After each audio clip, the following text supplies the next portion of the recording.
Olá pessoal, tudo bem com vocês? Eu sou João Pedro, sou aluno de Direito aqui do curso da Unify e estou reunido aqui com os meus colegas de curso, o Cauã. Oi pessoal, tudo bem?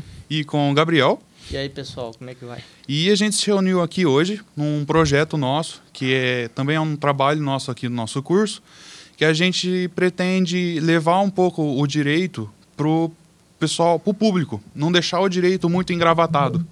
A gente tem essa ideia de levar um direito de uma maneira mais fácil, de uma linguagem um pouco, como posso dizer, menos engravatada, que é parte do nosso curso, do nosso projeto, e a gente vai ter uma conversa aqui, e o nosso tema de hoje é liberdade de expressão na era digital.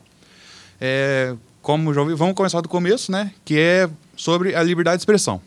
A liberdade de expressão é a principal liberdade que nós temos como indivíduos e que muitas vezes é referida como a liberdade que fundamenta todas as outras liberdades. Ou seja, é a partir da nossa liberdade de expressão que a gente consegue adquirir as outras liberdades, uma vez que, através dela, que a gente consegue defender uma ideia, defender uma opinião política, e por isso a gente consegue adquirir os outros direitos. Vale lembrar também que a liberdade ela é um direito fundamental. Ela é um direito... fundamental é um direito, como posso dizer para vocês, é um direito especial. Ele é previsto na Constituição. Né? Isso, está previsto no inciso quarto da Constituição Federal, que diz que nós temos liberdade de expressão vedado ao anonimato, porque o próprio texto da Constituição entende que nós temos a liberdade de expressar nossas ideias, mas a gente também tem que ter coragem para assumir aquilo que a gente disse, por isso é vedado ao anonimato. O sentido é você, que nem você falou mesmo, é assumir, porque você simplesmente vai estar expondo uma opinião, um pensamento seu, e que ele pode ter as consequências e você tem que arcar com aquilo de um jeito ou de outro, não tem como escapar disso, né? Enfim, continua. E também tem uma coisa, uma vez que você também transmite uma opinião, você também está sujeito das outras pessoas a terem um contraditório daquela sua ideia também. Então, você expõe uma ideia, o pessoal também pode expor uma opinião contrária, porque eles também estão no exercício deles de liberdade de expressão. Sabendo quem disse isso. Né? Exatamente. Sabendo, a pessoa X deu opinião X. Eu vou dar uma opinião diferente, opinião Y endereçada a ela. Uhum, exatamente. A gente... pelo menos nós três, nós nascemos pós anos 2000. Geração Z.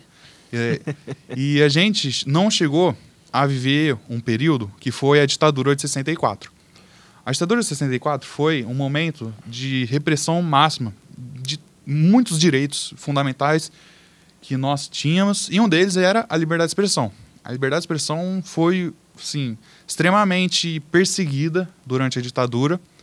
E hoje em dia, a gente percebe que tem pessoas que viveram a ditadura de 64 e olham para outras pessoas que nasceram posterior também à ditadura, que não dão valor para essa liberdade ou que utilizam essa liberdade de uma maneira totalmente errada, de uma maneira totalmente exacerbada, querendo colocar toda a opinião atrás desse direito de liberdade de expressão. Sim, sim. E acho que, por ser também um dos direitos fundamentais aí, a liberdade de expressão, ela foi muito... como que eu posso dizer? Ela está muito... muita gente fala sobre, é muito pontuado isso, porque realmente foi...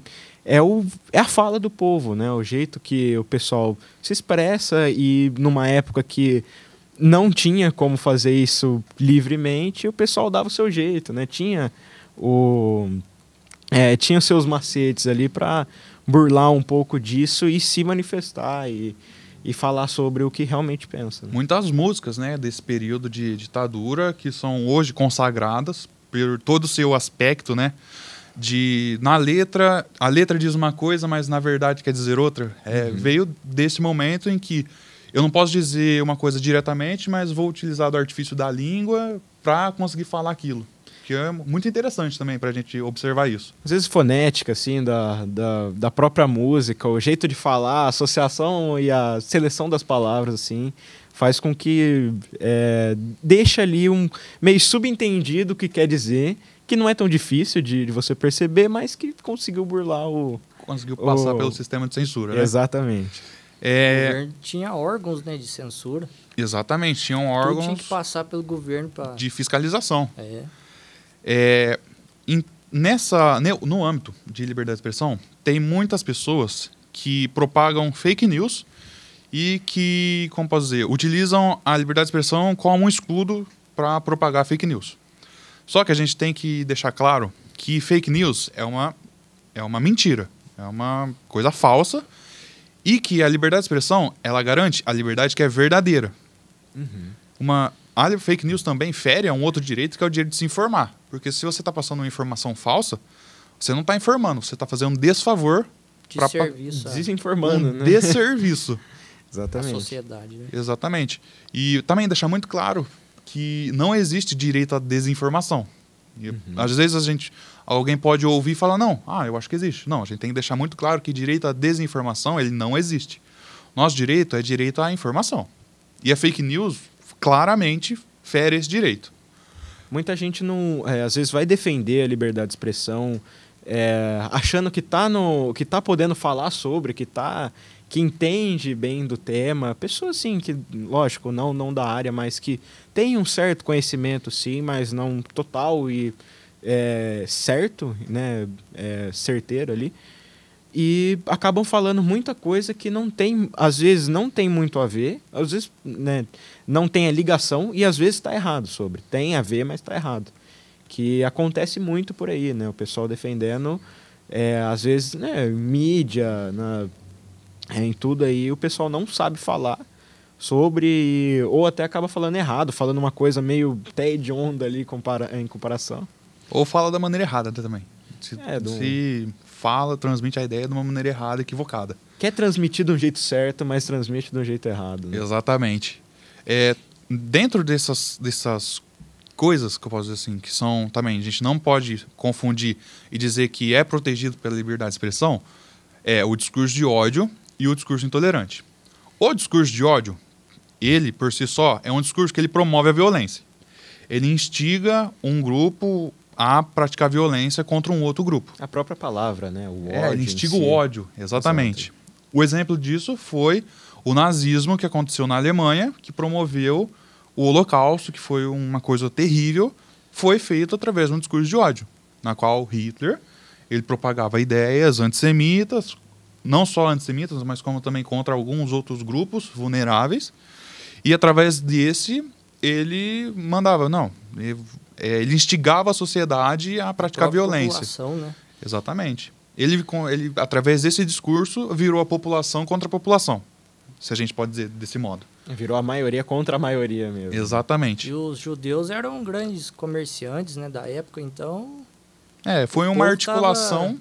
Estava revoltado, né, contra os judeus. Por causa de um discurso de ódio que, na época, foi muito bem falado para o contexto da época e, por ser um discurso de ódio, teve todo o estrago por causa disso. Exatamente. Foi um estrago, assim, manchou tanto a nossa história que, até hoje, em qualquer lugar, seja na sua fala, seja talvez no seu modo de vestir, talvez numa suástica, é proibido se defender, se propagar nazismo, porque é extremamente vedado a apologia ao nazismo. Então, foi assim...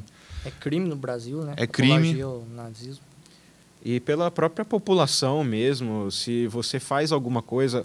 Primeiramente, você já é mal olhado, mal falado sobre aquilo, por ter esse pensamento e muitas vezes reprimido por ter isso. Então, uma coisa muito que está ainda presente, né, na sociedade, mas que pela repercussão, que nem você falou, por ter feito o estrago que deu, qualquer coisa relacionada, a gente já tem uma certa aversão ali, a gente já não gosta nem muito de falar sobre, né?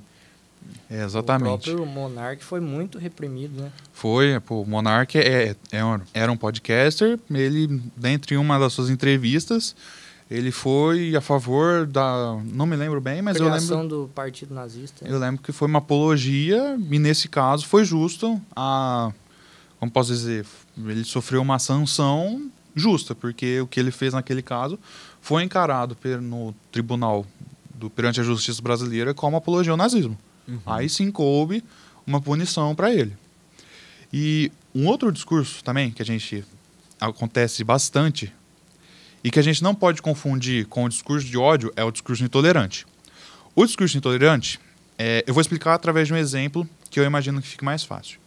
Um exemplo de discurso intolerante é, por exemplo, um padre da religião católica que escreve um livro e, através desse livro, ele diz que a religião católica é melhor do que o espiritismo.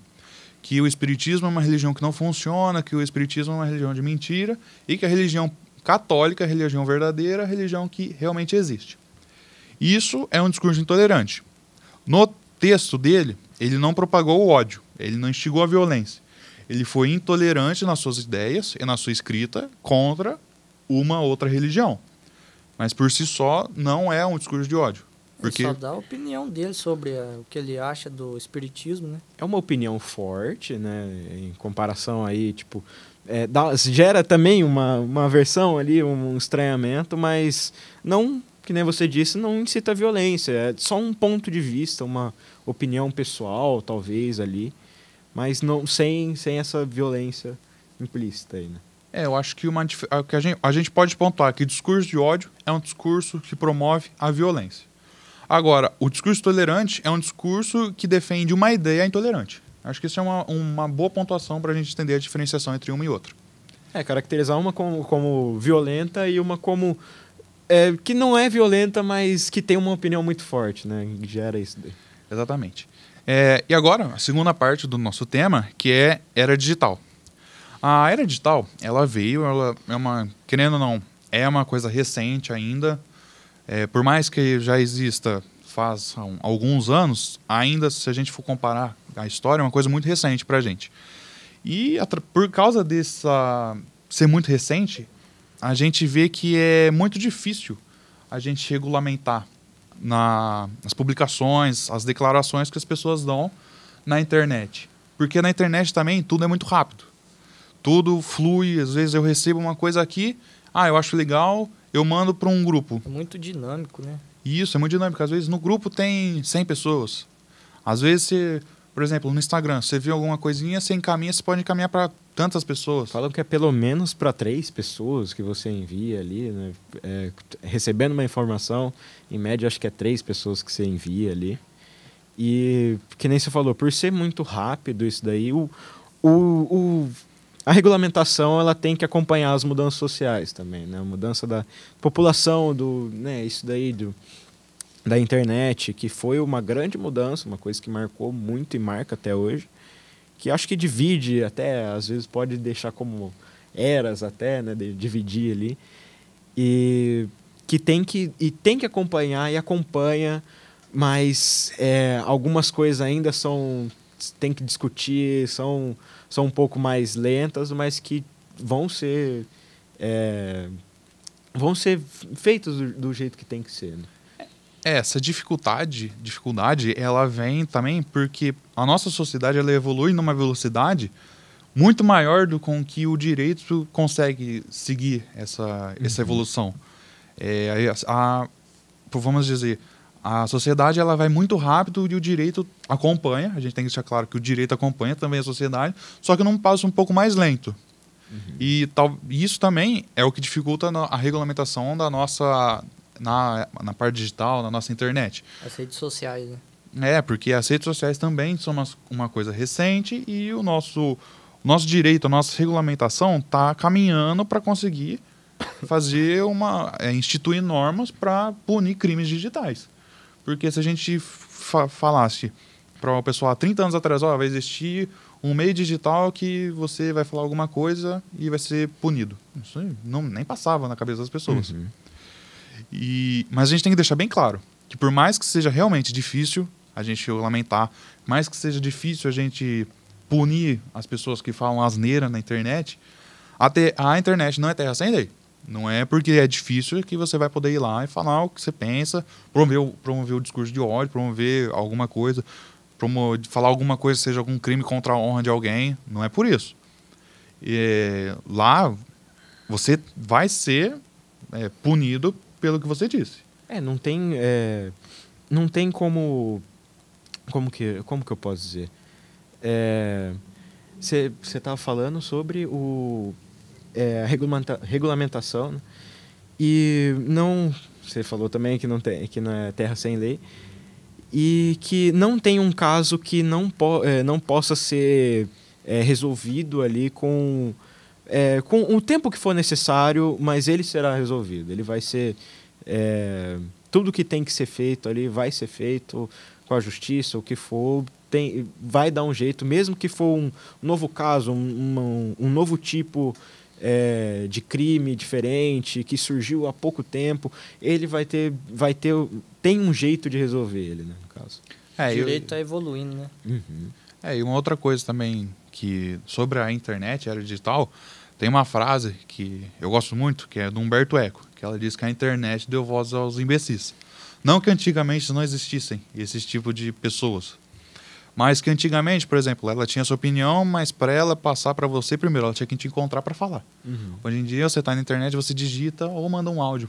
Limitava também ao máximo para familiares, né? Exato. Hoje, você coloca ali na internet, se tiver uma repercussão, o povo falando sobre, atinge, né? Não tem um limite para atingir isso. Por isso a importância de verificar a fonte, né, da informação. É importantíssimo. Às vezes parece clichê de falar tanto, mas verificar a informação, a fonte da informação é muito importante. Porque às vezes a gente acha que eu recebi aqui, esse daqui parece ser confiável, mas se você for checar essa fonte e com outras, às vezes você vê que essa informação fala uma coisa, mas que 3 falam outra coisa. Mas se 3 confiáveis estão falando uma coisa e essa daqui está falando outra, você já pensa em se é verdade ou não e já pensa em mandar para os outros. Uhum. Já pensa em encaminhar essa informação. Mas finalizando, a questão da internet, uma coisa que às vezes antes ficava resquício no máximo a sua cidade, agora ficou O mundo inteiro. limitada ao pessoal que, por exemplo, no nosso caso, falantes do português conseguem entender a opinião que você escreveu na internet. Uhum.